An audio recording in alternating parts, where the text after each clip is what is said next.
Hi everybody, my name is Peter and I'm going to talk about long-term health problems on a fruit-based diet. This is basically the premise here, what I'm talking about, right? Fruitarian dieters and carnivore dieters, these are kind of like two ends of the spectrum here. In previous videos I like to compare them to each other.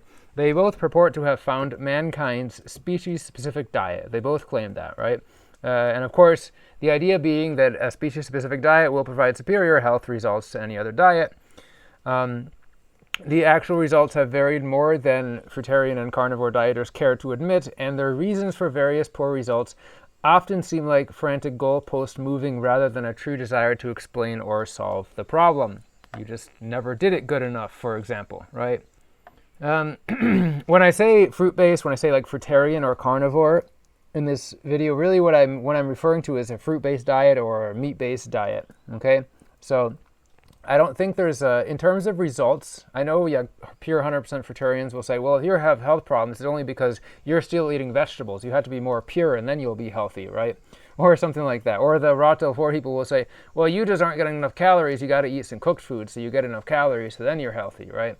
So they think there's a big difference between all these cute little brand names of each thing. But I disagree, right? I'm going to lump them all together.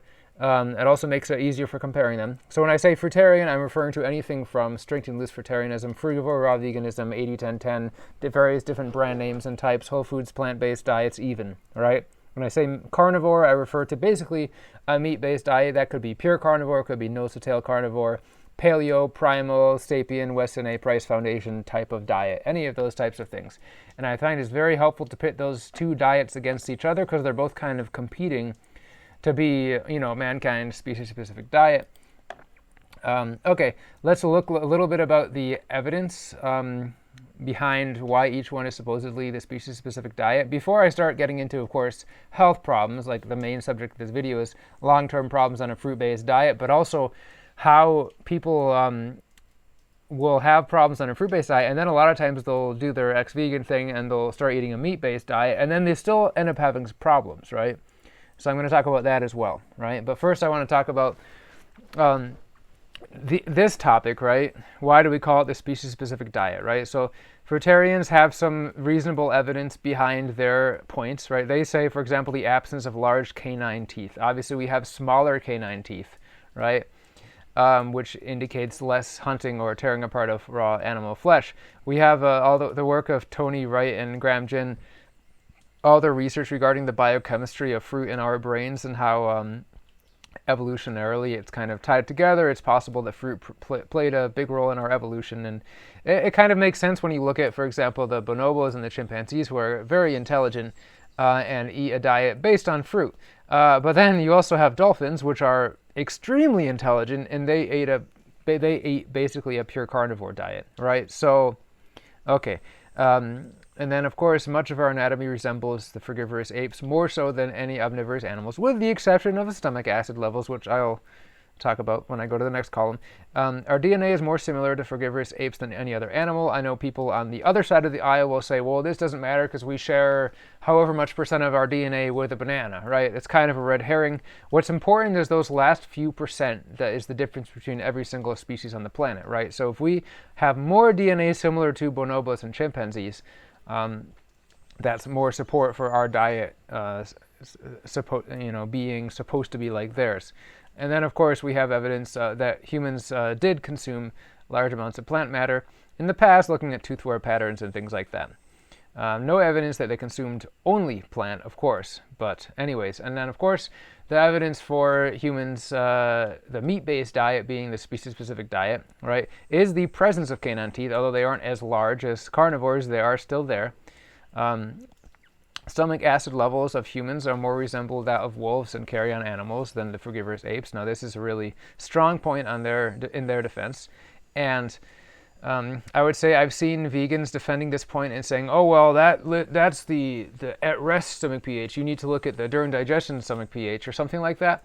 But that point is not really valid when you consider that list. All of the stomach pHs for all the animals is one or the other. It's all either, the list is either going to be a pH of at-rest stomach pH or pH during digestion. So you have to compare like figures, okay? So if you look at that list of stomach pHs for all the species, and a vegan tells you, oh, that's wrong because that's at rest and da-da-da-da-da. No, they're comparing like terms, so it is a valid list, okay? So it is really interesting that our stomach is way more acidic than the frugivorous apes, and it's actually, the acidity is so strong in a healthy individual that it's more similar to almost as acidic as some carrion animals, which is bizarre, right? If we're supposed to eat only fruit. And then we have, of course, archaeologically confirmed many thousands of years of history, and in Europe, for example, it just so happens that most people who are aspiring to a fruitarian or raw vegan diet are white Europeans, for whatever reason. And interestingly enough, we have, confirmed recorded history for tens of thousands of years. Their ancestors ate mammoth all winter, every winter. And then, of course, in the spring and summer, they would eat more plant matter. But still, mammoth was probably like the majority of their diet until the mammoths went extinct, and then they had to find other animals. And then, of course, we involved intelligence to create tools for hunting, right? So let's move on now. Let's talk about my qualifications to discuss this subject, right? So I have a university degree in jazz piano performance. I was a professional pianist in the U.S. for a few years before I changed career. I have no formal nutrition or health education whatsoever. Everything I say could be wrong. And I have had the opportunity to see lots of people following lots of different types of diets, living at a community where people tend to focus somewhat on diet.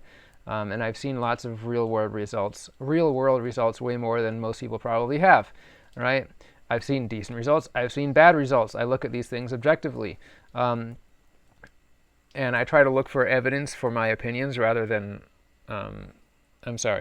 I try to form my opinion based on the evidence rather than looking for evidence based on my opinions, okay? That's important. Most people get that backwards, all right? So basically, maybe I'm not qualified to talk about this stuff at all. On the other hand, you're watching this video. So what are we looking for? We're looking for long-term health problems in raw vegans and fruitarians, as well as people following carnivore diets. Other meat-based diets. We're looking for, because there's very few large studies, but we can use those to learn important things about nutrition for large scientific studies. In the absence of large studies for a lot of other things we want to know, we're going to be looking at observations, anecdotes, case studies, and that's why seeing hundreds of people eating these types of diets and seeing the results is really helpful, even though it's not a formal study. Because those studies don't really exist right now. Large studies do exist for many specific nutritional issues, and those are important, right? We're looking for the hero paradox. So that's when you have a diet movement, and you don't really know anybody who's doing really that well on it. But there's this one guy on YouTube who's like, I've been doing this pure for 10 years, and I got big muscles, and I'm doing really well. And of course, he's also selling a bunch of stuff. And you don't know that guy. Maybe you met him once at a fruit festival, but you don't really know him. You don't really know what he's doing. Always be looking up for the hero paradox, because it could not be what it seems. It could not be what it seems. Especially like in the carnivore world, everyone found out that Liver King was on steroids, right? Because he admitted to somebody in private messages. Did you not know that? Was it not obvious? Do you really think he's eating as much liver as he says he is, right? People are stupid and they believe things they see online. So because there's like a few carnivore heroes or a few raw vegan heroes on YouTube, that everyone just points me to just a few people in the raw vegan movement on YouTube. Oh, just this guy and that guy. Well, they're doing super well. And they always post things on their Facebook or their YouTube or whatever, and they say like, they make it seem like it's such an easy thing. Oh, to succeed long-term on X and X diet, you just got to do that and that. But the advice they give is so mundane and vanilla, and it's like nothing that like Doug Graham and Lauren Lockman and those other guys haven't been saying for the last 20 years. So if it were anything different that was actually helping people, it would be obvious, right? And also we want to look for nutritional theories backed up by actual scientific studies rather than self-evident logic. I know studies can be faked, and a part of your job to figure that out as well, right? But still, it's helpful to look at studies showing you what's happening with certain nutrients, rather than just like drawing a logical story and saying, well, this is like this, therefore this must be like this. It's a theory, right? Studies are showing you the results as long as it was well designed. And then, of course, we're looking for comparing the fruitarian and the carnivore diets. Very helpful to compare the two, right? For many reasons, right? One more thing I should probably talk about shortly before we get into the nitty-gritty. A lot of people get turned off by technical nutrition, especially people in the raw vegan, fruitarian world. They say nutrition doesn't matter, nutrients don't exist, Arnold Ehret, blah, blah, blah. Just go listen to your body, right?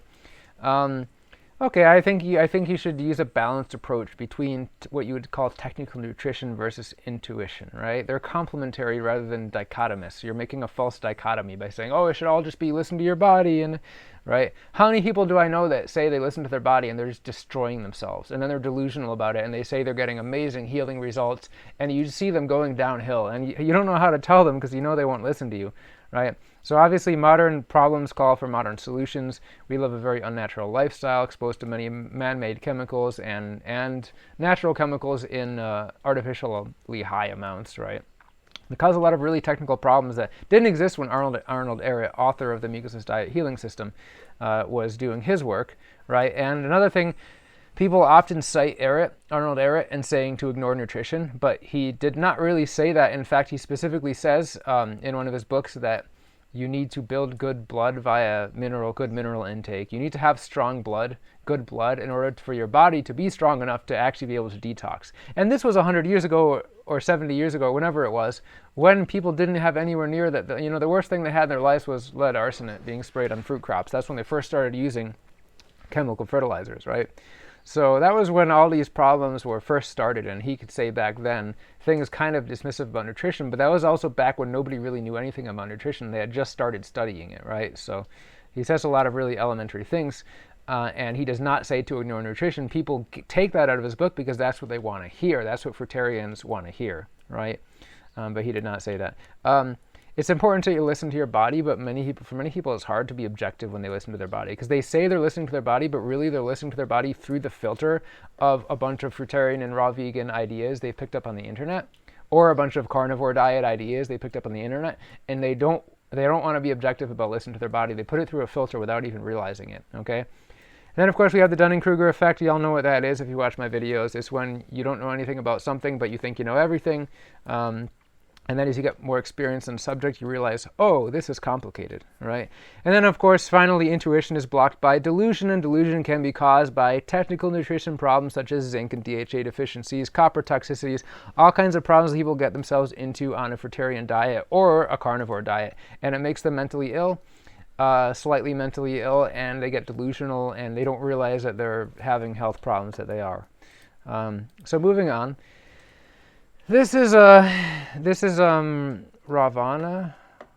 What is her name? Like Giovanna Mendez or something like that. But anyway, she was like a popular raw vegan YouTuber until one day someone caught her eating fish. When I say caught, normally you just walk into a restaurant and somebody's eating something and it's normal. But apparently it was a big deal that someone walked into a restaurant and saw her eating fish.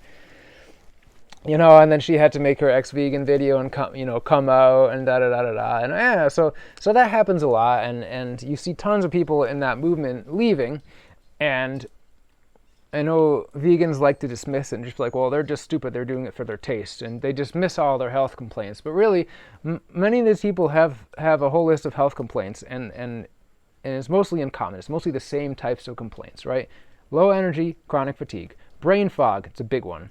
Right, skin problems such as eczema and psoriasis that persists, fungus, candida problems, crotch rot, more difficult to build muscle, but not impossible, but more difficult. Loss of appetite, IBS, SIBO, bloating. So there's like digestive inflammation disorders, melon belly. So let me talk about a couple of those things that I think are warranted. So skin problems, that covers eczema and psoriasis and other types of things. It's really just, they have the name for each specific type of disease, but it's just your skin is inflamed and it's being destroyed by toxins. So, like there was this raw vegan fruitarian girl on Facebook who's like, yeah, I've been doing this for 10 years and my eczema is the last thing that just won't go away. Well, isn't it being caused by your diet then? If you've been eating a mostly raw vegan diet for 10 years and you still have eczema, it must be causing it, right? People don't think like that, right? Because she believes religiously. So she was like, that maybe this one juice fast that I do, this 40-day juice fast, will be the one fast, or this 30-day water fast will be the one fast that finally cures my eczema for good, right? I didn't have the heart to comment anything on her post because I know she probably won't listen to me, right? But as we know now, eczema, psoriasis, those kinds of things are caused by subclinical vitamin A toxicity. So she needs to get all the beta carotene out of her diet, eat a low-fat diet, things like that, and her eczema will go away, but in like literally like a couple of weeks. But whatever, she won't listen to me.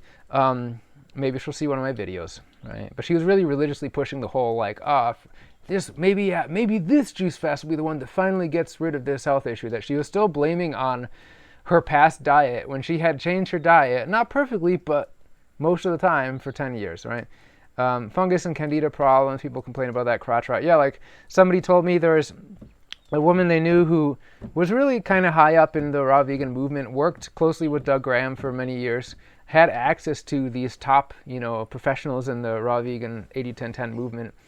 And she started to have serious health problems, fatigue, bags under her eyes, and of course, terrible crotch rot. And it's funny because people wear these t-shirts that are like, vegans taste better, like, it's often not true, right? So why is somebody eating a pure raw 80-10-10 diet?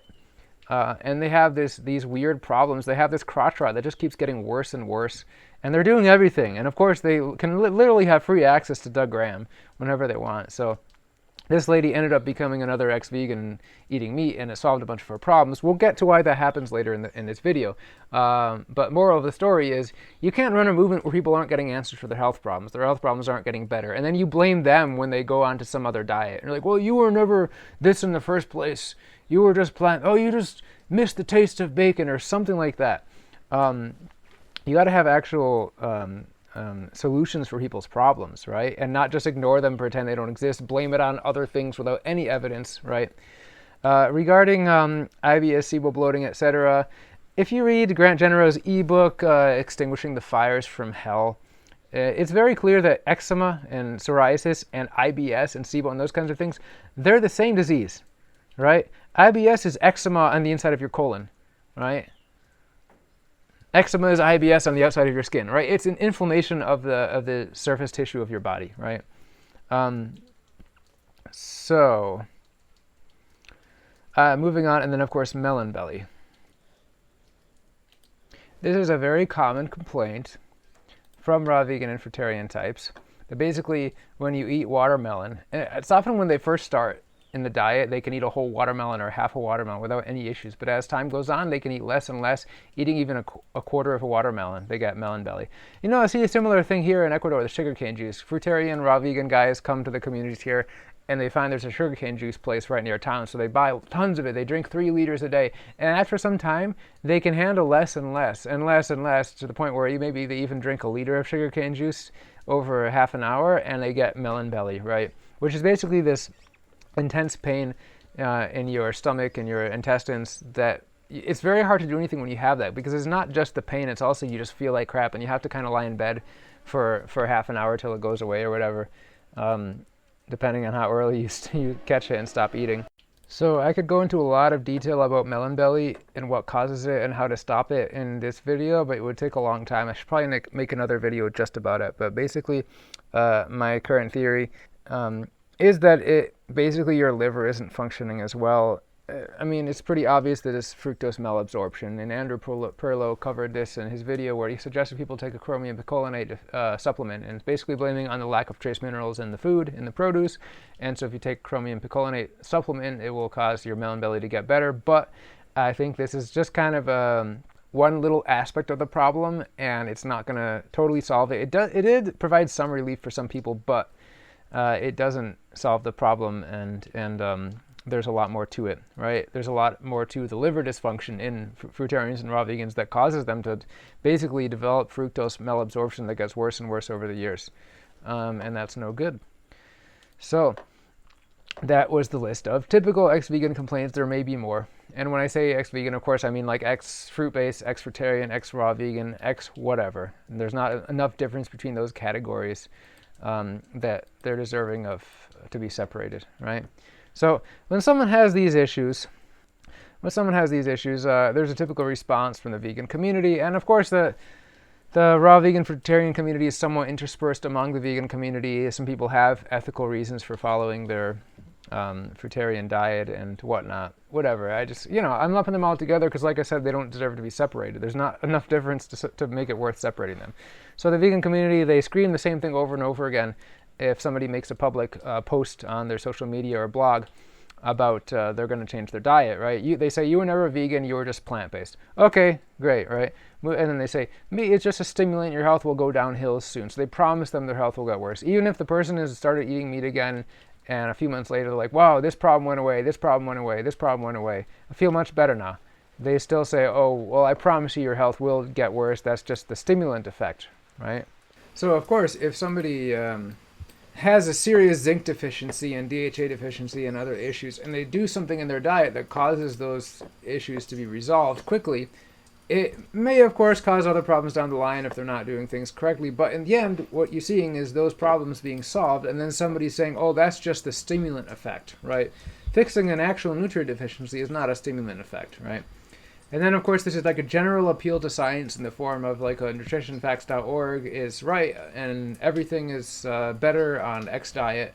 And Dr. Greger says all vegans are healthier always and forever. What you have for certain vegan doctors that present a lot of studies, they're basically showing you that if you eat X type of diet in this study, omitting this type of food or including these types of foods, you will probably have X% less chance of heart disease than if you follow X diet in the study, which is usually the standard American diet or something like that. That has little bearing on somebody who's eating a fruitarian diet versus a carnivore diet. Those studies aren't really that relevant. They are helpful in some ways, but you can't just issue a blind appeal to Dr. Greger when somebody makes an ex-vegan video. Doesn't make any sense, right? Or they say you're not a nutritionist, you should talk to an actual nutritionist about your vegan nutrition issues rather than making it up and guessing, right? But a lot of times the person they're talking to has consulted a nutritionist or does know enough to figure out their problem. So anyways, we want to avoid these types of responses among vegans and fruitarians because they don't really help the person, nor do they help anybody succeed on a whatever diet that you want them to follow, okay? Whether it's for ethical reasons or whether you really think they're going to be less healthy on their new diet, right? So if these people are responding to somebody with a health problem that's probably based in nutrition, it might be more helpful if they actually respond with a response that actually relates to nutrition, rather than just accusing them of being addicted to bacon or something. And if they don't know anything about nutrition, then just don't respond, you know? Moving on.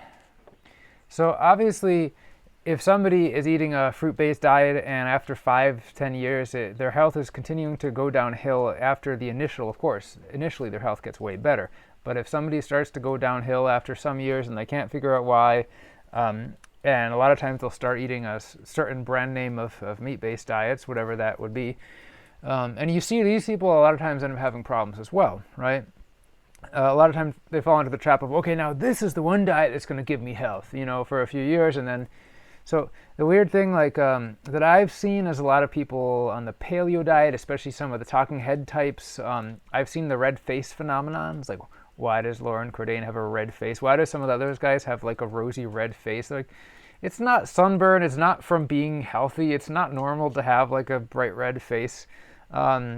It's basically like, you could call it like subclinical rosacea or something like that. They have too much vitamin A in their diet. A lot of those people are just chugging down fish oil supplements, eating liver very regularly, which nobody can say it's natural to eat so much liver because every animal only has one liver. So if a tribe brings down a mammoth, the ratio of muscle meat to liver is going to be ridiculously high, right? So anyways, these people are consuming way too much vitamin A. That's making their faces red in some cases, but also giving them various other health problems relating to that. They tend to get way too much vitamin A, which is not a vitamin, by the way. I could get into that later in the video.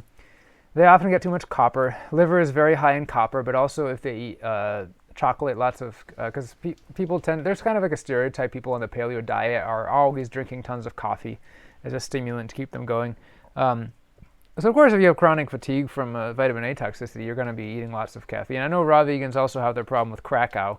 So why is it that people eating supposedly the two natural diets for mankind, the species-specific diets, why do they have such a problem with caffeine? Maybe that's not a fair criticism because on the standard Western diets, people also consume large amounts of caffeine, which is just a pesticide that plants created in order to ward off insect predators. But anyway, so copper, too much copper in Krakow and cacao, too much copper in liver. Also, oysters have way too much copper. In general, plants have a lot of too much copper for most people, and too little zinc. On the other hand, meat tends to have more zinc and less copper, so it's kind of ironic that a lot of meat eaters make fun of vegans. They say, oh, you vegans are all crazy because you're toxic in copper and you have too little zinc. And yeah, those two things do make people go crazy.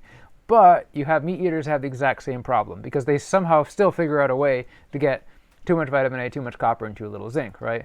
Carnivores run into problems from having no soluble fiber, and because their livers are still very toxic, they often get like reactions, especially like IBS type reactions to any plant matter. So they assume that all plant matter is bad and unnatural to eat.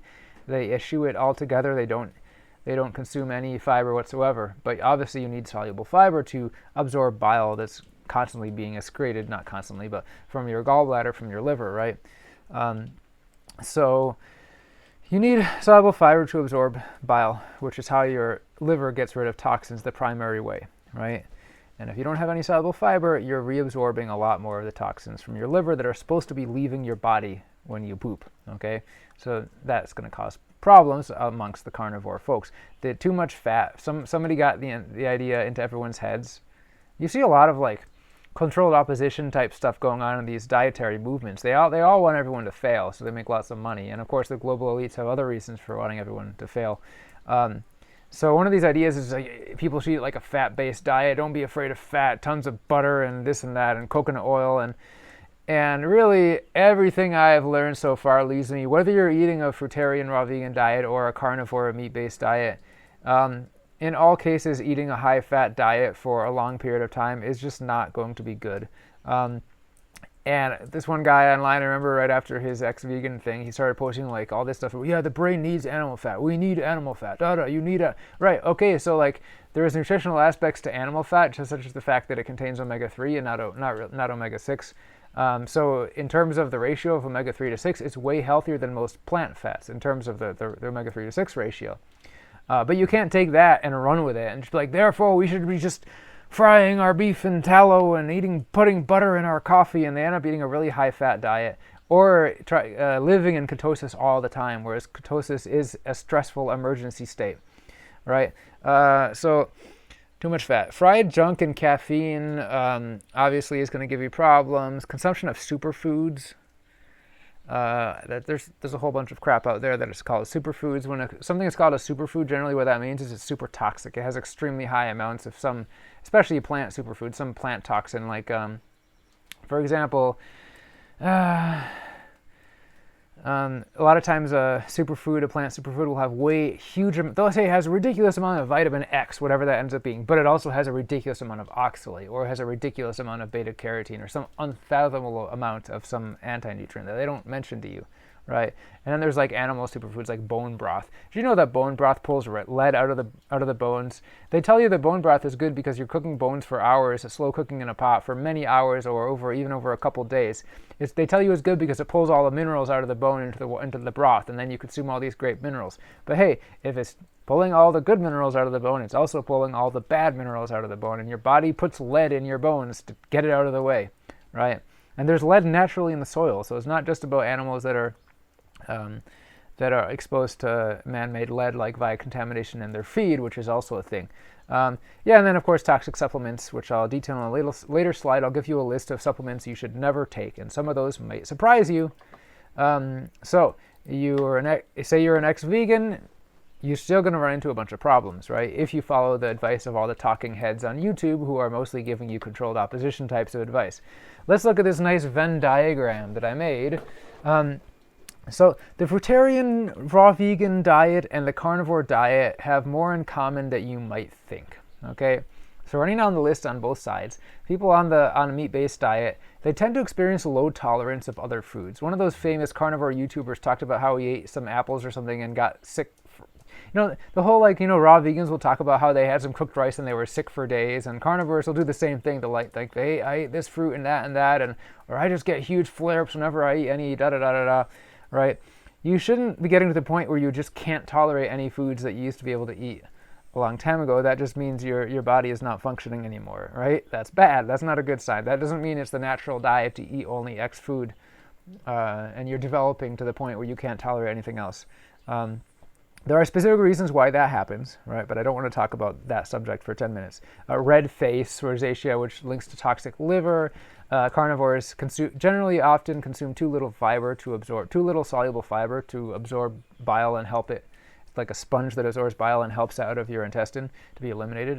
Too much reliance on caffeine and poor fructose tolerance, which is funny because fruitarians also develop poor fructose tolerance, which is hilarious because they're supposed to be eating a diet that contains a large amount of fructose. But whether you're eating a carnivore diet or fruitarian diet, people tend to develop poor fructose tolerance. Why is that? Well, what's the organ primarily responsible for absorbing and processing fructose? It's the liver, right? What do fruitarians and carnivores both do? They both destroy their liver by consuming toxic things, okay?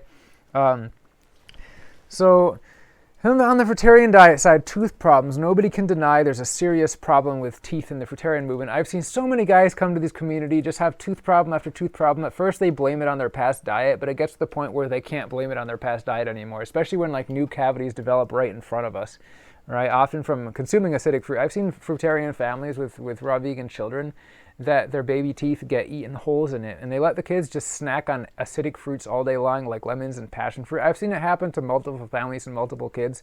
So if you're one of those families listening to this video right now, I'm not picking on you. I've seen it happen to at least 3 or 4 different families with kids that have been through here. And so if that's happening to their baby teeth, they're like, oh, it's okay because it's their baby teeth, the adult teeth will come in. What's going to happen when their adult teeth come in and they start doing the same thing? And then you see that with the 20-something-year-old guys that are coming here and getting a bunch of cavities and having their teeth get pulled out and stuff. So, yeah, that's a serious problem. Why is that happening? There's a bunch of reasons. Maybe one of these days I'll make a tooth video. Low energy, fruitarian diet, people have a problem with low energy. Skin problems, toxic liver. People having issues with eczema and psoriasis after years on a fruitarian diet. DHA deficiency, making them crazy and loopy and delusional because your brain needs that. Essential fatty acids. Hair problems, frailty and lethargy, lower ability to digest fruits. Melon belly comes easier and sooner. And I talked about that previously, and I may make a whole video just about melon belly. So what do these two diets have in common? They're both often too high in fat in practice. Now, in theory, yeah, the fruitarian diet should generally be very low in fat, unless you're specifically eating a ketogenic raw vegan diet, which I have seen done, which ketosis for short periods of time, okay. All the time, I would say, based on what I've seen, no. But in practice, fruitarians eat way too much avocados and then lie to themselves about it. So they're actually eating a pretty high in fat diet, just like carnivores also consume too much because they listen to those YouTube gurus who are actually telling them to consume tons of fat, whereas the fruitarian diet gurus are telling people to consume very low fat, but really the people are just eating tons of fat because they can't control themselves.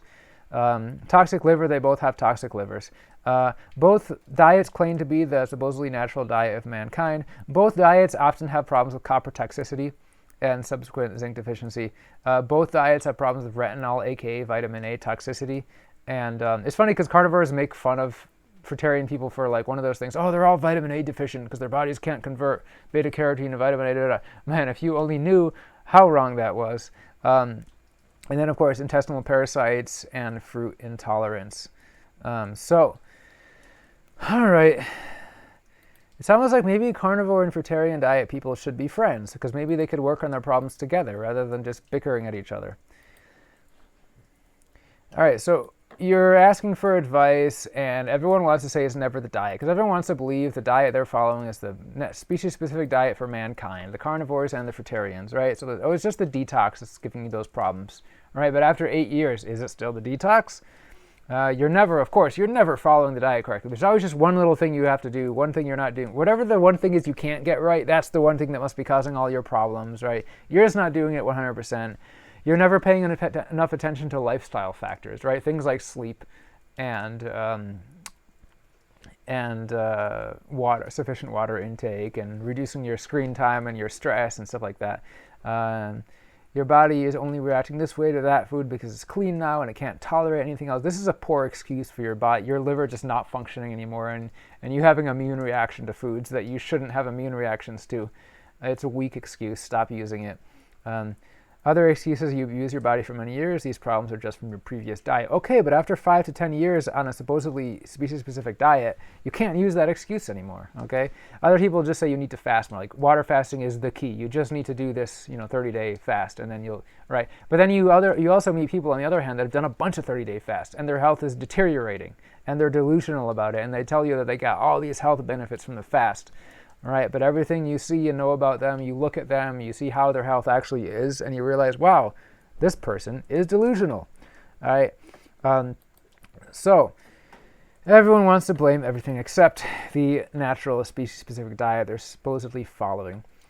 Let's talk about some exact nutrient culprits, big nutrient culprits, right? Because people want to learn about specific nutrients, right?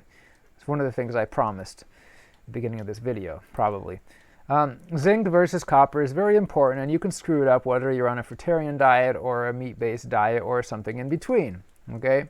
So meat eaters always say that vegans get deficient in zinc and toxic in copper. This is true. However, meat eaters can often also find themselves deficient in zinc and toxic in copper. How can they do that? Well, because of consuming liver, which is very high in copper.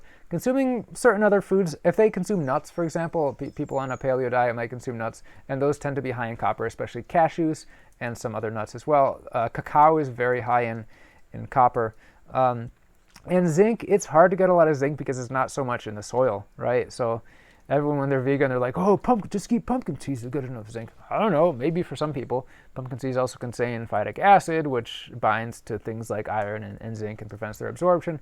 But if you're eating a meat-based diet and you want to get enough zinc, well, if you're eating lots, even if you eat like 3/4 of a pound of beef in a day, you're getting like 20 milligrams of zinc or something, and that might not be enough to correct your zinc deficiency. And you also need extra zinc because you're probably also pushing out copper and other heavy metals. Copper is a heavy metal, by the way. So zinc is really, really, really great because not only is it important for brain health and lots of bodily functions, but zinc is also very good at pushing out bad metals, right? You can, a lot of heavy metals like mercury and lead and things like that, if you consume enough zinc, it's going to be helping to displace those bad metals in your body, right? And on a fruitarian diet, you can screw it up simply because plants have more copper than zinc in general. So it's very easy to become copper toxic on a fruitarian diet. But if you're eating cacao, you're going to make that even worse. And nuts, right? You're going to make it even worse. Lots of copper. I'm not saying don't ever eat nuts. I'm saying like these are things you should know. You might have an issue. And if you're on a fruitarian diet, you might want to take a zinc picolinate supplement, which is supposedly the most absorbable form of zinc. Zinc picolinate, and don't screw around. You were going to buy some vegan zinc supplement on on Amazon that's like not the right form and 50 milligram pills, and that's too much for a lot of people. Some people will be fine with 50 milligrams of zinc per day. Other people, it'll be way too much, and they need 5 or 10, or less, because it can displace too many bad things, right? Omega-3 versus omega-6 and DHA, you can screw that up. You can screw that up on a meat-based diet simply by consuming too much plant fats. You can screw that up on a vegan diet by consuming too much plant fats, right? Anytime you're consuming a lot of plant fats, and you're specifically consuming the plant fats that are high in omega-6 and low in omega-3, like avocado, which is like the number one fat for all fruitarians and raw vegans, right? And a lot of nuts. So that's a whole other topic. You can read about that online, but very easy to screw that up, and then your brain health suffers. Remember all those ex-vegan excuses about, complaints about brain fog and fatigue and feeling like crap all the time, not having motivation, right? Zinc and omega-3, very important.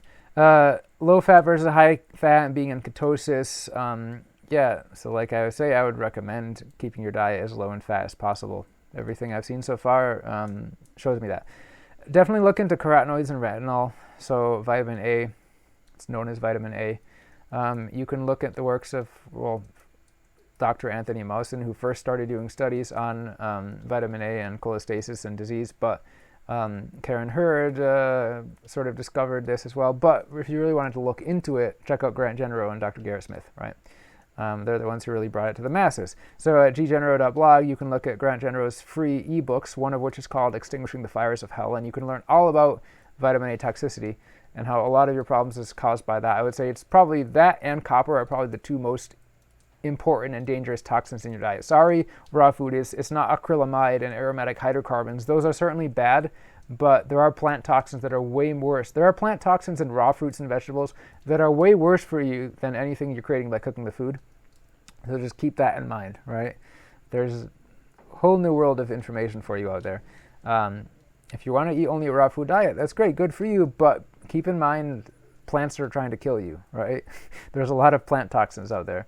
And of course, nutritiondetective.com, which is Dr. Garrett Smith's website. You can look at his YouTube video. So I would check out the Extinguishing the Fires of Hell free ebook on Grant Genero's website, and then I would check out Dr. Garrett Smith's YouTube videos and some of his interviews for a look into this matter, because if you really want to just totally overhaul your health and fix a lot of problems and feel a lot better, that's the one thing that you really have to look into. Eating a diet that's low in carotenoids and retinol and detoxifying your liver. So moving on, there are some minerals that are very important in the diet, and if you don't get enough of them, you'll be screwed. And these are also ones that tend to be low in soil. Soil tends to be very deficient in magnesium and zinc. I know because I add it as a soil amendment in my permaculture fruit forest, and the plants do much better with those things. And then of course potassium and molybdenum. Now if you're eating a raw vegan fruitarian diet, chances are you're consuming a lot of bananas and you're getting a lot of potassium, and that's great, right? Magnesium and zinc are very important. If you're going to take magnesium, only take it topically. It's honestly not worth it to take it orally. You absorb way more through your skin. And that's much better for people who are really kind of trying to be all natural. They don't want to take any powders or pills. So putting it on your skin is really great. So you're going to get magnesium chloride and mix it equal volume, like an equal volume of magnesium chloride and water. Like say 4 tablespoons of magnesium chloride and 4 tablespoons of water. And mix it in a little spray bottle, tiny spray bottle, and spray like 5 sprays on your skin every day, kind of rub it in, massage it in. And then zinc, like I said, zinc picolinate is the best form of zinc supplement. Molybdenum is interesting because actually if you are really, sensitive to caffeine, right? You often have a molybdenum deficiency. So if you take a molybdenum supplement, I don't remember the best form of molybdenum, sorry. You could probably look it up, but a lot of times if you have that caffeine issue, you shouldn't be consuming caffeine anyways. But if you're trying to quit caffeine, it'll be way easier to quit if it doesn't affect you as badly.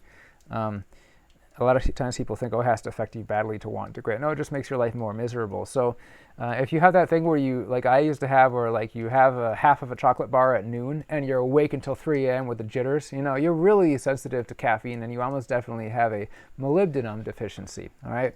Most other mineral supplements you should stay the heck away from, all right? Those are just the 4 really important ones. There may be a couple more that you should maybe pay attention to. Don't ever take a calcium supplement well, there's a whole bunch more I'll mention that you should not take, right?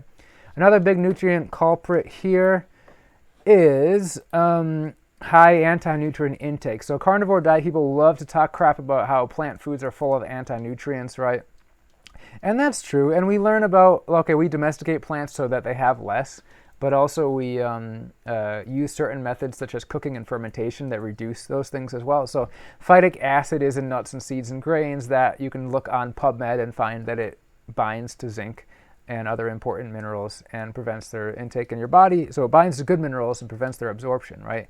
Oxalic acid or oxalate, which can give you kidney stones.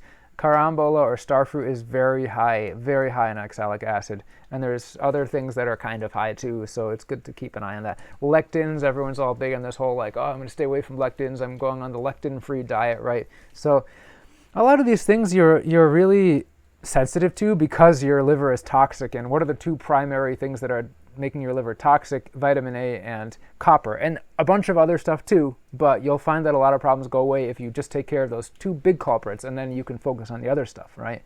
So lectins, you don't have to go on a lectin-free diet if you, first of all, learn how to minimize the lectins in your food. If you're eating cooked beans, cook them in a pressure cooker, right? That's gonna reduce the phytic acid and lectins to the point where they're tolerable. But in general, detoxify your liver and you're not going to be so sensitive to oxalic acid, phytic acid, and lectins. Things that are called antioxidants, polyphenols and flavonoids, they're really just chemicals, the toxic chemicals the plants made to defend themselves against predators and to mark them as bright colors. for various reasons, which we'll get into. So there's a big craze in the world, in the science world, about, hey, science shows that antioxidants are really good for you, resveratrol and da-da-da. So they do studies and find, like, for example, there was a later study done on resveratrol that had basically almost no effect on people's health.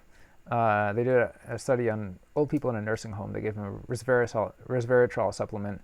There's very little science to support the idea of antioxidants being magical things for us. So more likely there is plant toxins.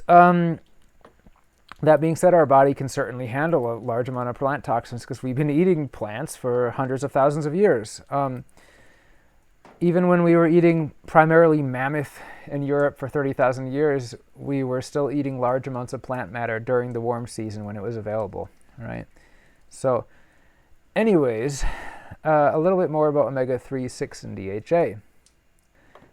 Basically, according to historical evidence, humans always consumed around a 1-to-1 ratio. So if you're going by the whole species-specific diet thing, you got to conclude that, okay, we should be eating around a 1-to-1 ratio or not too far away from that. But avocados have a 15 to 17 to 1 ratio. That's your only fat source. Heck, you know.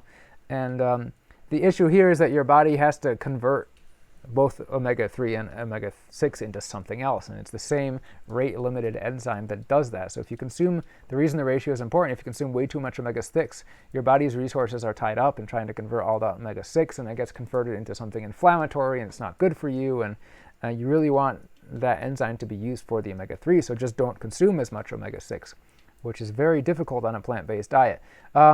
Anyway, starting with modern civilization, I saw a graph about this. Omega-6 intake just went up and omega-3 intake went down, right? Both standard American diet eaters and fruitarians consume approximately 15 times more omega-6 and 3, all right? Carnivore dieters, unless they're consuming plant fats, then their ratio is 1-to-1, sorry.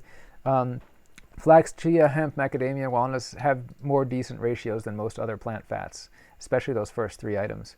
And lettuce as well, right? Simple, tender green that's not super high in anti-nutrients like kale, you know. Lettuce is good.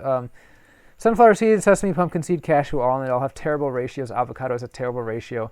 So I'm not saying you should never eat those, but you should be careful, you know, especially if some of those things like avocado is your main fat source. Animal products have omega-3 fats, but stay the heck away from fish oil, which is touted as an omega-3 source, but it's toxic in vitamin A, very toxic levels of retinol, right? Linked to birth defects and all kinds of crap. People like pregnant women take fish oil. Terrible, terrible idea. Don't do that. Saw a video of Ravana eating liver pate while pregnant. Terrible idea. Don't ever do that. So there's this whole eat the rainbow thing, and whenever I talk about this on YouTube, I get these angry fruitarians commenting below my video, like, no, it's not. They're not colored bright because to ward off predators. They're colored bright to attract pollinators and to attract animals to eat them and spread their seeds. Turns out you're wrong. It's actually both, according to the study of aposematism, right? Aposematic warning coloration is a common defense in plants, although it was largely ignored before 2001, right? They're saying scientists really didn't study this, even though it's true. And it says it's absurd. This scientist said it's absurd to neglect the aposematic nature of so many plants, right? It's kind of important. It says here, many types of aposematic coloration also serve other functions at the same time, such as physiological, communicative, and even other defense functions. So that means when you see a fruit that's bright red, a wild fruit that's bright red, you're generally not going to eat it because you know it's toxic. But when you see a domesticated fruit that's bright red like tomato and you eat it, you're like, well, that's not bright red because it's toxic. That's bright red because it's communicating to me that it wants me to eat it and spread its seed. Well, sure, it's performing both functions, right? Many types of aposematic coloration also serve other functions at the same time. And later in this study, it says it's impossible to determine exactly how much of the evolution was because of communication or because of toxicity, but it's very obvious that it's there to display toxicity as well. And yes, tomatoes generally should not be eaten by humans, but they're so addictive, right?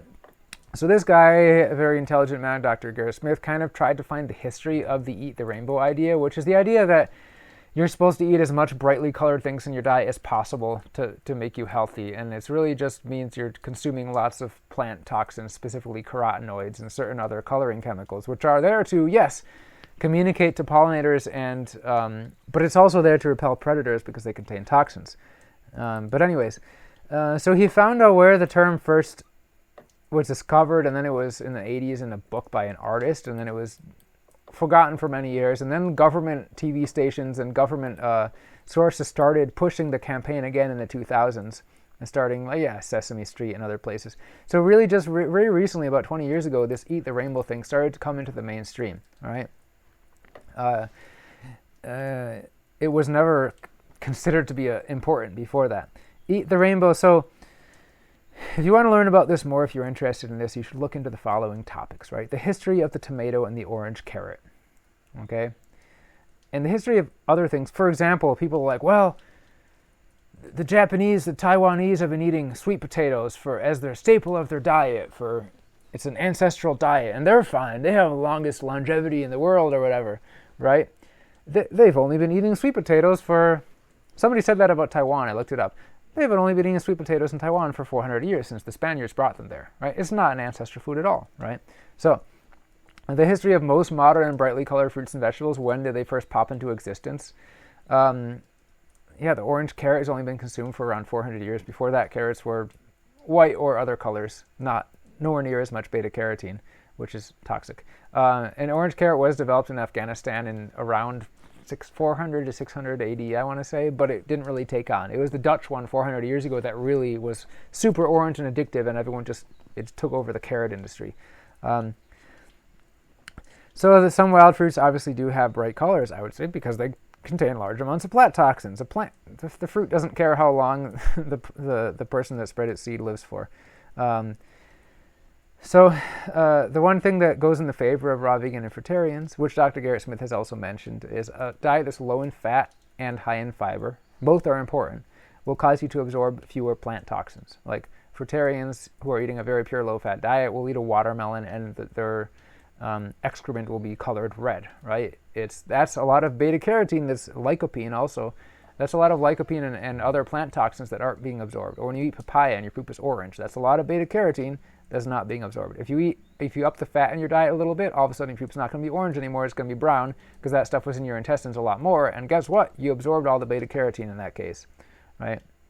So a low-fat and high-fiber diet, you'll absorb less of the plant toxins. That's why a lot of raw vegans aren't getting as many problems with vitamin A toxicity no, they still do, but not as much as someone who's consuming it from a fatty animal source, like eating lots of pork or fish oil, right?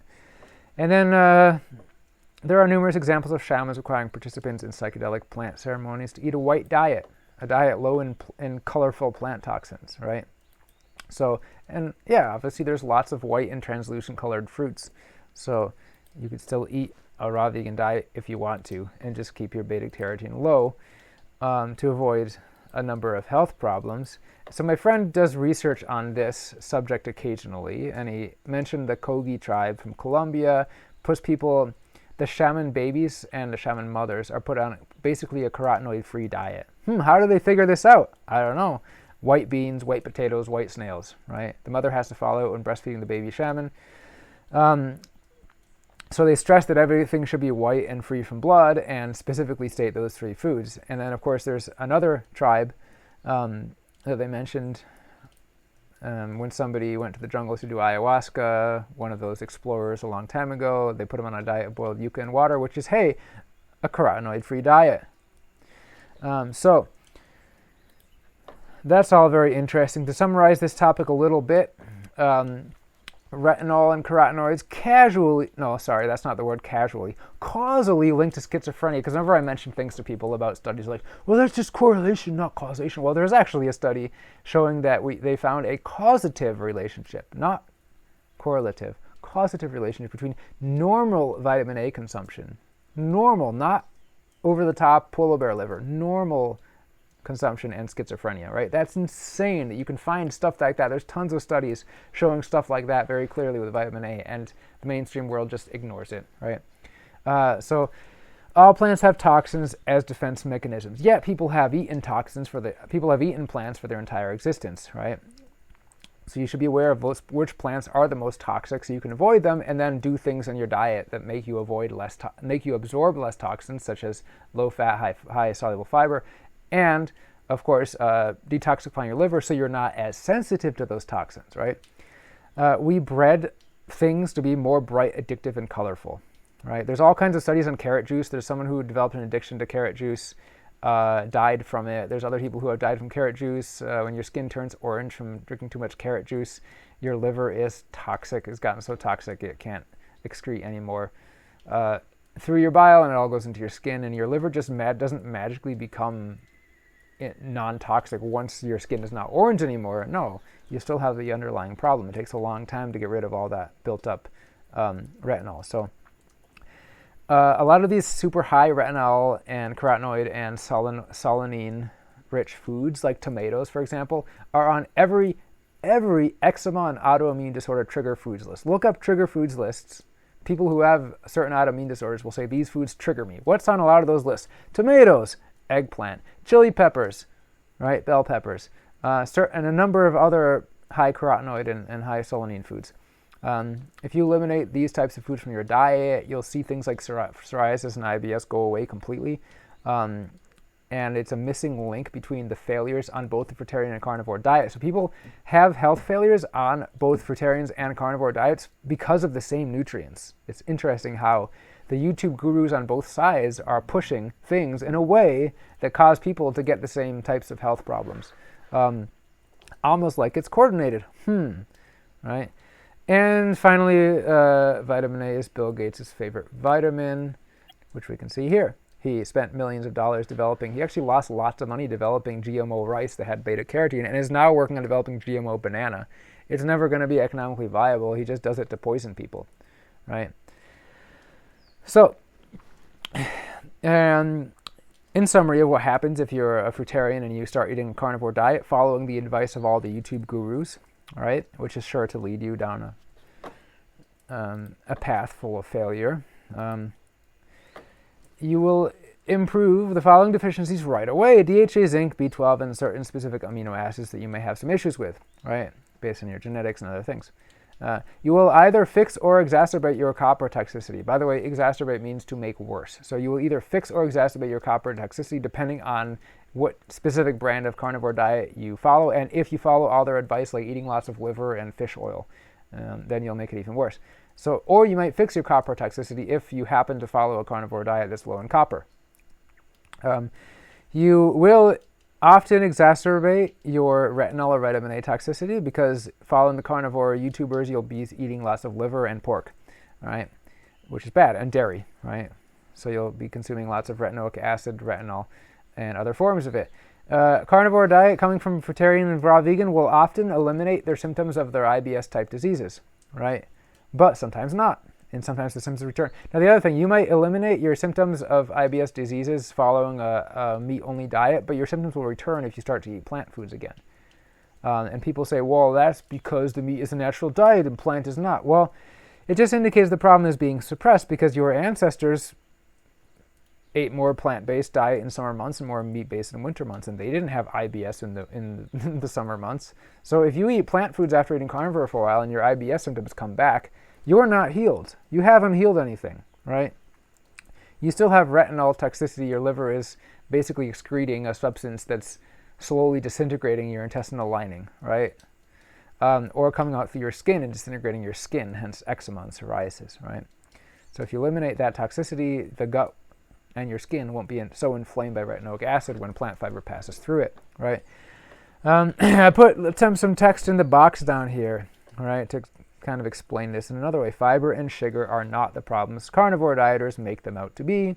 Fiber irritates your gut because your gut is inflamed by retinoic acid. Your gut should be able to handle fiber, right? Backed up sugar ferments to ethanol, causes pain, bloating, and fat gain because your liver is not functioning properly, cannot metabolize the sugar. You have fructose malabsorption, right? That can happen to both fruitarians and carnivores. Doesn't mean sugar is bad, it means your liver is bad, right? These are the supplements you should never take. Remember earlier in the video I promised to tell you which supplements to stay the heck away from, right? Do not ever take a vitamin D. It doesn't matter whether it's D2 or D3. I've seen people on Facebook like manically promoting massive vitamin D doses. Don't do it. It's stupid. Check out this guy named Jim Stevenson Jr. on Facebook. He has a public profile. He's basically dedicated his life to researching how terrible vitamin D supplements are. It's basically like taking a steroid, hormone. So then you might ask yourself, well, I'm deficient in vitamin D. What do I do about it then, right? Studies show raising magnesium levels increases your vitamin D levels. Raising zinc levels increases your vitamin D levels.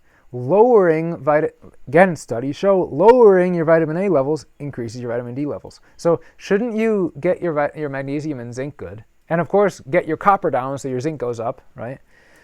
And get your vitamin A and beta carotene way, way, way down.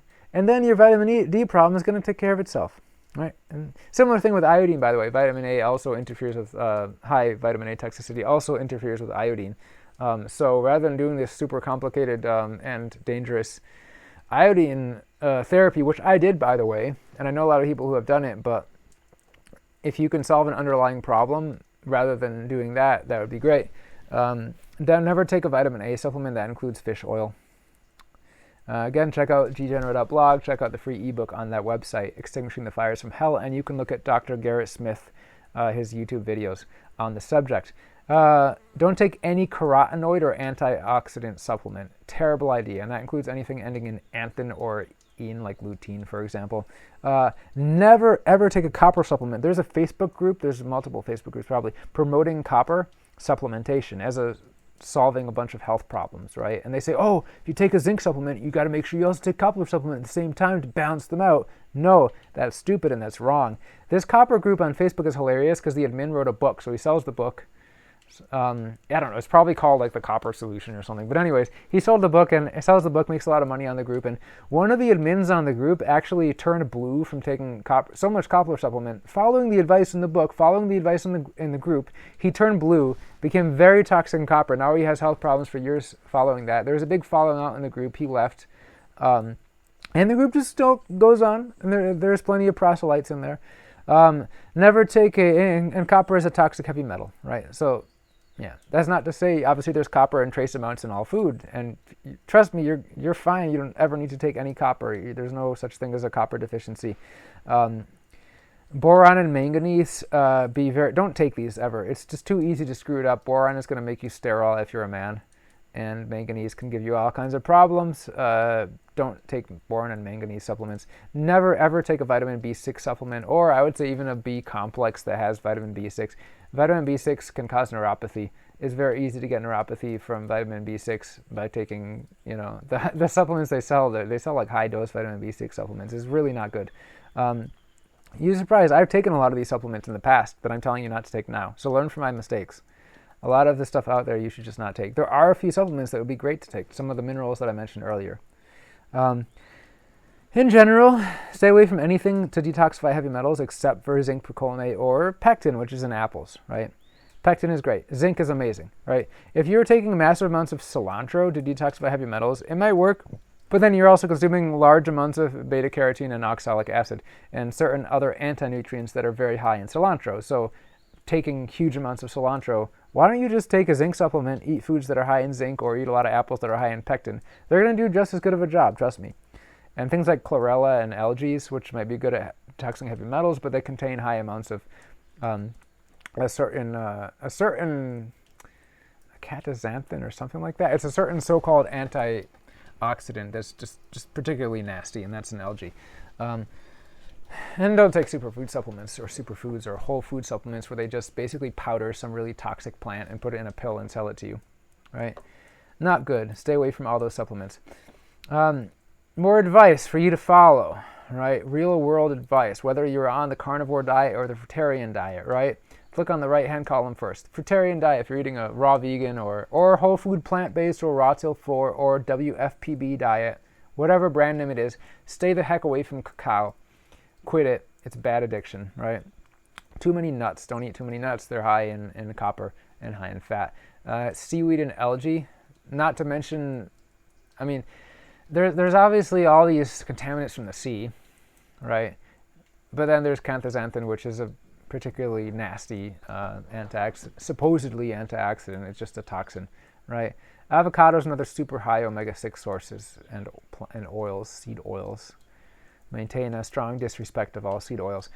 Stay the heck away from nightshades, hot peppers, carrots, orange, sweet potatoes, other super high sources of carotenoid and solanine. So anything in the nightshade family has solanine and generally will have lots of carotenoids with few exceptions. And then, of course, onion, garlic, mustard. Too much sulfur. Allicin is an organic sulfur, organosulfur compound. And it's neurotoxic, but also sulfur. In general, sulfur slows down your liver enzymes, slows down your liver detox. If you're eating foods that's high in sulfur, such as onion, garlic, and mustard, you're slowing down your liver detox, right? That's not good. You want your liver to work and do everything it can. All right, the same thing goes for people eating a meat-based diet. Don't eat onion, garlic, mustard, etc. Your IQ is going to go up by like 5 points after a few months of not consuming any onion, garlics, or mustard. Carnivore, if you're eating a carnivore diet, stay away from pork, liver, and shellfish. Do not eat pork. Do not eat liver. Do not eat shellfish. Turns out the biblical clean foods list in Leviticus is pretty smart. You're going to be healthier. You're going to be much healthier if you pay attention to that list. Now, I know that in the New Testament that the commands in Leviticus were abrogated. They're basically saying you don't need to follow that anymore. However, the way I see that in the New Testament, they basically said, okay, you're not going to go to hell if you eat unclean foods. So do it, right? Still, as an intelligent person, you can look at that list in Leviticus, and maybe not necessarily for religious reasons, because Christianity in the New Testament doesn't command you to say, it says that you don't have to follow Leviticus anymore. But as an intelligent person who wants to be healthy, you should still follow the Leviticus food list simply because you see that it leads to greater health, right? So you're going to stay away from pork, liver, and shellfish. Very toxic. Pork is high in fat, very high in retinoic acid, and pig is, by its very nature, is an unclean animal. They don't sweat, so they absorb all the toxins they take in into their fat, and they root around in the dirt all day, and so they have parasites. People are like, oh, well, because a long time ago, pork had lots of parasites, but now with modern, more sanitary raising methods, it's fine to eat. No, pork is still nasty, don't eat it. High-fat diet, stay away from high-fat diets if you're eating a carnivore or meat-based diet. Includes lard, butter, milk, ghee, things like that. Eggs, if you think about what our ancestors would eat naturally, they didn't have these birds strutting around laying eggs every single day. Once in a while, if you get lucky, you find a bird's nest in the forest and you eat an egg, sure, but nobody was eating eggs every single day until we invented chickens, right? So egg yolks are very high in retinol, and yeah, they have DHA and zinc, but there's other animal foods that have DHA and zinc that aren't super high in retinol like egg yolks are. So eggs, I wouldn't say avoid, but severely minimize. Avoid eschewing fiber altogether if you're on a carnivore diet, and this goes for fruitarians too, because some fruitarians are into juice fasting, liquidarianism, and you're not really detoxing from your primary detox organ, which is your liver. It needs fiber to absorb what is excreting into your large intestine. So it's just silly to avoid fiber and go for breatharianism. So I hope the information in this video is helpful to you. I hope it can help you to avoid numerous health problems that are plaguing people on a fruitarian or raw vegan diet long term, and also people who go onto a carnivore diet from that, but then they immediately start following all the YouTube guru advice. Well, hey, if you are following a raw vegan diet and after 8 years you start going downhill, after 5 years you start to go downhill, and you realize, oh, the advice these YouTube gurus are giving me is wrong. Imagine that. And then you go into a carnivore diet and you immediately start following all the YouTube guru advice. Where do you think that's going to lead you, right? So beware of the internet guru, right? Beware of gurus who never change their advice. To me, that's really important, because like you see guys like Dr. Graham who have basically been preaching the same thing for 30 years, right? Same thing with like Lauren Lockman and other people who are, Don Bennett, right? A lot of health coaches and professionals have been saying the same thing for decades. And realistically, you learn a lot of stuff and you don't get it right the first time. You keep learning and changing and learning and changing. That's why I respect Dr. Garrett Smith a lot, because some of his detractors make fun of him for changing his mind about certain foods. He says to do this, but then he says not to do this. He says to do this. Early on in his earlier program, he was saying not to eat bananas because of formaldehyde. Now he says, okay, bananas are probably one of the better fruits that you can eat. Because yeah, he learned, he had theories, he tested them, and then he changed his advice based on those theories. So honestly, I want to listen to a person who does that. even if they're changing their mind on things, as long as it's based on solid critical analysis that I can follow. Somebody who's been preaching the exact same thing for 30 years, suspicious, right? Be more observant of real-world results that you see. There's a lot of people lying on the internet, a lot of people who aren't being honest. I've seen people dying, literally, like, with eating disorders and all these problems and health problems. And they're making their YouTube videos, like, talking about how great everything is, how they're detoxing, everything's great. And people are watching them and following them on YouTube, and it's ridiculous. Young 23-year-old guy, like, who just started eating a raw vegan diet 6 months ago, and he's charging $60 an hour for health coaching. And I listened to him give sessions to some of his clients. It was horrible. This guy had no idea what he was talking about. People paying for that. Make adjustments in your own diet as you are able, but the most important thing is to approach all these topics with a positive mindset. Don't get, like, too worked up. Don't get too anxious. Yeah, you get health problems. Learn, change, try things. Don't be all negative and obsessive about it. That's what I would say. So that's all I got to say. Leave your comments below this video. Subscribe to my channel, and make sure you subscribe to me on Telegram, because I don't really like Facebook. I'll try to leave the link to my Telegram channel below the video. And finally, check out the websites of some of the communities we have here in Ecuador. libertyhomesteads.com, fruithaven.org, terrafruitus.com, and of course the Amazon Fruit Festival.com.